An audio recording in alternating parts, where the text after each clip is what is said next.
And this power struggle within the Karnataka Congress shows no sign of easing. DKS camp MLAs returned to Bengaluru from Delhi following their meeting with Congress Chief Mallikarjun Kharge and claimed that the party high command can elevate DKS any time from now. Chief Minister Siddaramaiah, however, maintained that the decision on the Chief Minister's post lay entirely with the Congress High Command and insisted that everyone, including DK Shivkumar, must accept whatever the leadership decides, adding that he himself would do the same. Sources told India Today that Kharge has asked Siddaramaiah to meet the High Command in Delhi.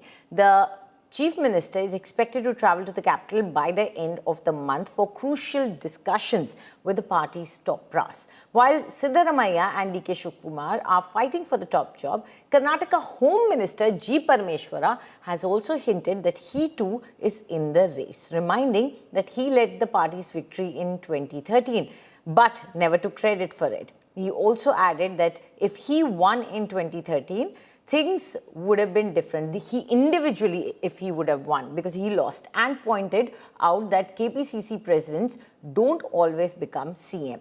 Meanwhile, JDS Chief H.D. Kumaraswamy has hinted at a political surprise in the near future. The Union Minister suggested that unexpected and explosive developments could unfold over the next 6 to 7 months. On the other hand, the BJP has capitalized on Congress's infighting. It accused the Congress of internal chaos, highlighting alleged attempts to remove Siddaramaiah and pointing to horse trading at its peak. ಯಾರು ಹೋಗ್ಲಿ ಪಾಪ C ultimately high command ಏನು decision ಮಾಡ್ತಾರೆ ಅದನ್ನೆಲ್ಲರೂ ಒಪ್ಕೋಬೇಕಲ್ಲಪ್ಪ. ಹೈಕಮಾಂಡ್ನವರು ಏನು decision ಮಾಡ್ತಾರೆ ಅದಕ್ಕೆ ಎಲ್ಲ ಲೀಡರ್ಗಳು ಒಪ್ಕೋಬೇಕು, ಎಲ್ಲ ಮಂತ್ರಿಗಳು ಒಪ್ಕೋಬೇಕು, ಮತ್ತೆ ನಾನು ಕೂಡ ಒಪ್ಕೋಬೇಕು, ಡಿ ಕೆ ಶಿವಕುಮಾರ್ ಒಪ್ಕೋಬೇಕು. ಖರ್ಗೆ ಅವ್ರನ್ನ ಭೇಟಿ ಮಾಡಿದ್ರು ಸರ್, ಅದೇನೋ ಪ್ರಸ್ತಾಪ ಆಯ್ತಾ ಇವಾಗ ಅಂತ? ಇಲ್ಲ, ಅದು ಪ್ರಸ್ತಾಪ ಡಿ ಕೆ ಶಿವಕುಮಾರ್ ಸಿಎಂ ಆಗಬಾರ್ದು ಅಂತ ಯಾರು ಹೇಳಿದ್ದಾರೆ? ಯಾವಾಗ ಆಗ್ತಾರೆ?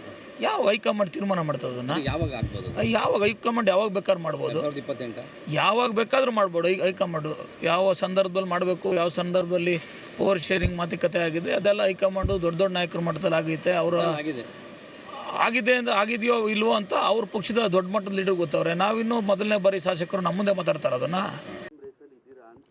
ನಾವು ಯಾವಾಗಲೂ ರೇಸಲ್ಲಿ ಇರ್ತೀವಿ ಕಣ್ರಿ, ಅದೇನು ದೊಡ್ಡ ವಿಚಾರ ನೋಡಿ. ಈಗ 2013ರಲ್ಲಿ ನಾನು ಪ್ರದೇಶ ಕಾಂಗ್ರೆಸ್ ಸಮಿತಿ ಅಧ್ಯಕ್ಷ ಆಗಿದ್ದೆ. ಸರ್ಕಾರ ತಗೊಂಡು ಬಂದ್ವಿ. ನಾನೇ ಮಾಡಿದ್ದೆ, ನಾನೊಬ್ಬನೇ ಸರ್ಕಾರ ತಂದೆ ಅಂತ ನಾನು ಎಲ್ಲೂ ಹೇಳಿಲ್ಲಪ್ಪ ಇಲ್ಲಿವರೆಗೂ. ಸರ್ಕಾರ ಎಲ್ಲರೂ ಸೇರಿ ಪಕ್ಷದಲ್ಲಿ ಕೆಲಸ ಮಾಡಿದ್ದೀವಿ. ಜನ ಓಟ್ ಹಾಕಿದ್ರು, ನಮ್ಮನ್ನು ಗೆಲ್ಲಿಸಿದ್ರು. ಆ ಸಂದರ್ಭದಲ್ಲಿ ನಾನು ಪರಾಭವಗೊಂಡೆ.